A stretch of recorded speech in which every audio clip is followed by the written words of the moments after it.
المستشار وليد الكيلاني عضو مجلس إدارة النادي الإسماعيلي. سيادة المستشار، ده حضرتك. ده حضرتك يا خالد. ده حضرتك. بداية كده في كلام يقال ان في اتفاق نهائي مع هاني سعيد بعد ما يقال ان نادي الزمالك يعني ممكن يبيع هاني او حاجه من هذا القبيل، رغم ان سمعت ان كابتن حسام متمسك بيه، لكن في النهايه هل هناك في اتفاق مع هاني على العوده مره اخرى للنادي القديم؟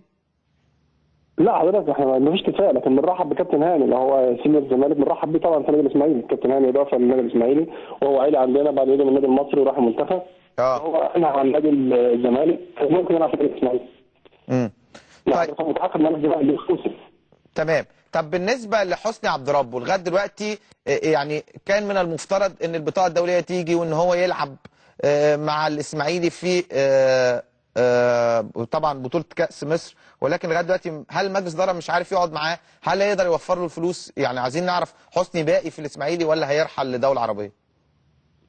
لا حسني ان شاء الله ده هو اعلن اكثر من مره ان هو يلعب في مصر، مش هيلعب غير في النادي الاسماعيلي. تمام. اللي يلعب بره مصر فان شاء الله يا نوفر له المبلغ بتاعه ويلعب عندنا في النادي الاسماعيلي، يا اما يحترف خارج مصر، لكن في داخل مصر مش هيلعب غير في النادي الاسماعيلي. بس توفير المبلغ صعب قوي يا استاذ. اذا كان صعب على الاهلي والزمالك 5 مليون في سنه ده كتير قوي يعني. بس حضرتك انت عارف احنا في بطوله افريقيا محتاجين لعيب بحجم حسني عبد ربه. يعني هل ممكن الاسماعيلي بقى رجال اعمال او حاجه يعني يحاولوا يساعدوا في الموضوع ده، لان النادي الاسماعيلي نفسه عشان يقدر يطلع المورد ده منه صعب. يعني ان شاء الله تبقى ممكن صعب رجال الاعمال اللي يكون في اتفاق. حضرتك عارف بطوله افريقيا كمان بتجيب مبالغ ماليه كويسه، لو يعني ان شاء الله كسبنا البطوله او وصلنا لكاس العالم للانديه هيبقى في مبالغ ماليه ان شاء الله تعوض. طيب عايز اقول لكم انفراد يا جماعه، انفراد. انت عارف طبعا ان احمد علي لجنه المسابقات وقفته. وقفته المباراه. وقيل انها وقفته بسبب المراقب، كتب في التقرير الكلام. بلغونا فعلا، جات لنا قرار من اتحاد الكوره بين النادي الاسماعيلي ان تم وقف احمد علي المباراه. طبعا في سوابق كتيره قبل كده وفيها اعتداءات على الحكام وعلى اللعيبه وما تمش ايقاف. طبعا انا عايز اديك انفراد لذيذ قوي. اتفضل حضرتك. ان احمد علي اتوقف من التلفزيون، المراقب ما كتبش. ما انا بقول لحضرتك يعني حتى بص، يعني حتى الحكم ما شافوش.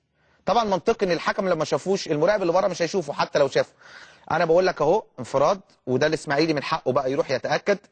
ولا مراقب كتب ولا حكم كتب، واللي لجنه المسابقات شافه من التلفزيون ووقفوا احمد علي من التلفزيون. وعايز اقول لك كمان ان لجنه المسابقات مش من حقها انها توقف لاعب من التلفزيون، لان طالما فيش تقرير لجنه الانضباط هي اللي بتاخد القرار. يعني الموضوع كده يعني مش عارف اقول لك. خالد بقول لحضرتك هو توقف في التلفزيون في سابق كتير، اللعيبه اعتدت على الحكام، اللعيبه ضربت الكارت ليد الحكام ولجنه المسابقات ما خدتش قرارات، لكن القرار ده اتطبق على النادي الاسماعيلي.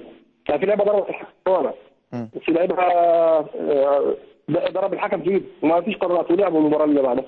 انا بقول لك اهو عشان انت تتاكدوا ان التقرير كمان بتاع المراقب ما كانش فيه حاجه. وكمان حتى يعني انا مش عارف دور ايه، كمان حتى دور لجنه الانضباط ايه. ده حتى مثلا لجنه الانضباط قال لك انا بعد 5000 جنيه عشان اليوفط بتاعت الاهلي هنجتمع، فراح الكابتن سمير قال لك لا لجنه الانضباط خليكم انتوا على جنب، واحنا اللي هناخد القرار. فما معنى دور لجنه الانضباط وما معنى ان قرارات لجنه المسابقات ازاي بتطلع قرار ما هو ما فيش تقرير شافه في التلفزيون فقط؟ بقول لحضرتك حاجه غريبه طبعا على الاسماعيلي بس يعني. طيب عصام الحضري يقال ان عقده بيقول لو في غرامه عليه $100,000 الاسماعيلي هيدفعها. لا الكلام ده غير صحيح. مش موجود في عقد لا عقد عصام الحضري اللي موجود فيه اللي هو المبالغ المتفق عليها مع عصام الحضري ومش متناول خالص لموضوع الغرامه. في تمهيد ثاني هو مش معترف فيه بس انا حضرتك برضه في عقد ثاني ليه هو اعترف فيه اتحاد الكوره مفسر بعض النقاط من ضمنها ان لو تم الايقاف ايه الحاجه هيتم التعامل فيها، لكن مش قايل خالص ان الغرامه النادي الاسماعيلي يتحملها. شكرا. والله الحمد لله. والله انا دماغي اتوجعت. تقول لي دماغي اتوجعت من ساعه كده. كل الناس تكلمني على المواقع خلاص حسني مضى للزمالك، اصل من نص ساعه نزل على موقع ايه، اصل من 35 دقيقه نزل على اصل من ساعه نزل. فاقول لهم يا جماعه الكلام ده مش صحيح، فيقولوا لي لا. عايزين نعرف يا طارق دلوقتي. انا عارف ان حسني قال ان هو مش هيلعب في مصر الاسماعيلي، بس طبعا ده مشروط ان النادي الاسماعيلي يستطيع انه يوفر له فلوسه او المبلغ بتاعه عشان يقدر يبقى موجود. انا الاول يا كابتن انت وحشنا ربنا يخليك على حضرتك والله بجد. بس انا عاوز رايك انت. طيب يعني راي حضرتك، انت مصدق يعني الكلام ده؟ لا انا مش مصدق الكلام ده. وحسني انا عارفه، لا انا يعني انا عارف ان حسني يعني عايز يلعب في الاسماعيلي، بس في نفس الوقت هل الاسماعيلي هيقدر يوفر له الفلوس، ولا هو حسني مش في دماغه موضوع الفلوس؟ بص يا كابتن خالد، اتفضل. انا عاوز اقول لحضرتك ان نادي الزمالك ده نادي كبير، والناس كلها يعني اي حد يتمنى يلعب فيه هو او النادي الاهلي. تمام. والحمد لله دي حاجه كويسه ان النادي الاهلي والنادي الزمالك يبقوا بيتمنوا ان حسني يلعب في اي نادي من الاثنين. تمام. بس طبعا هم الناديين بيحترموا رغبه حسني، ان حسني قال ان انا مش هلعب غير للنادي الاسماعيلي. تمام. فانا عاوز اوصل لحضرتك ان مفيش اي حاجه من الكلام ده اللي بيتقال النهارده وامبارح وكل يوم ان حسني مثلا في الزمالك او في الاهلي. مفيش الكلام ده خالص. حسني لغايه دلوقتي حتى هو مش عاوز يظهر في الاعلام يا كابتن خالد، تمام. غير لما يقعد مع الناس في النادي الاسماعيلي عشان لما يطلع يتكلم عن حاجه حصلت. تمام. يعني الكلام ده غير صحيح بالمره. لا ما فيش اي حاجه من الكلام ده يا كابتن. بس انا عاوز اقول لحضرتك ان في رغبه من النادي الاهلي ونادي الزمالك بوجود حسني في اي نادي من الناديين. تمام. طب اسالك سؤال بقى، اسالك سؤال يا طارق. اتفضل يا كابتن. دلوقتي انا عارف وحسني نفسه قالها، وانا شفته في اكتر من مداخله، منها مداخله على برنامج اسماعيلاوي في مودرن، قال انا مش هلعب في مصر غير النادي الاسماعيلي. طيب افرض لم يصل لاتفاق مع النادي الاسماعيلي ولم يستطيع الاسماعيلي ان يوفر له المبلغ. ايه الخطوه اللي جايه؟ هل هو بيفكر انه يعود مره اخرى لدوري عربي؟ يعني ايه؟ والله يا كابتن خالد، انا لسه يعني من وقت قصير كنت قافل معاه. قلت له على الكلام اللي بيتقال ده.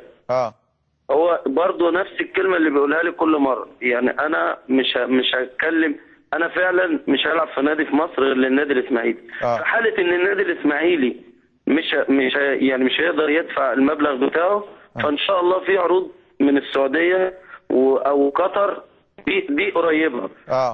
لو ما فيش حاجه من اوروبا هيكون ده الطريق اللي حسني هيسلكه ان شاء الله يا كابتن.